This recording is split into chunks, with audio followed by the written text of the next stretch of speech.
Back side చూడండి, అది మొత్తం పొగ మొత్తం లేస్తుంది. వాడు పిచ్చి లైన్ గాలికి అడ్డు పెట్టిండు. మరి అడ్డు పెట్టిందో అది అడ్డుకుందో అది మాత్రం మామూలుగా ఏం కాలట్లేదు అసలుకి. అసలు పెద్ద స్తంభం దానికి డబుల్ చూడండి, డబుల్ కాలుతుంది, పైకి పోతుంది. ఫుల్ అంటే ఫుల్ కాలుతుంది. వాడు ఎండాకాలం మనకి దొరకడం లేదు, ఏదో ఒకటి ఫుల్ గాలి పెట్టిండు. ఆ గాలి దుమ్కి ఇంకా అది ఎక్కువ అవుతా నాన్ స్టాప్ ఇంకా కాలుతా ఉంది. ఆడు కనుక చేయనోడు చూసి కట్టుకుంటే మాత్రం ఫైర్ ఇంజన్ ఫోన్ చేద్దాం అనుకున్నా కానీ ఎందుకులే, ఫైర్ ఇంజన్కి గాలి కాల్చుకుంటుంది పోయింది సైలెంట్గా.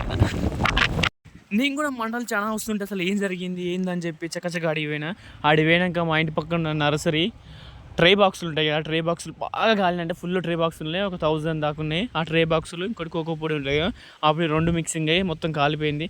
అది ఎట్లా కాలిందంటే ఒకరు తిరిగి చెప్తారు, ఇంకోళ్ళు తిరిగి చెప్తారు. అసలు ఏం జరిగిందో అర్థం కాదు కానీ మంటలు మాత్రం ఫుల్ లేచినాయి. ఎంత ఫుల్ అంటే దాదాపు ఒక తమ్మ హైట్లో లేచినాయి. ఇంకొకరు వాటర్ ఇసుక మట్టి అన్నీ పోస్తుంటే కూడా ఆగలే. ఫైర్ ఇంజన్ ఫోన్ చేసినాం. మనం నిజంగా చెప్పాలంటే తెలంగాణ ఫైర్ ఇంజన్ ఇంత దారుణం అని అనుకోలే.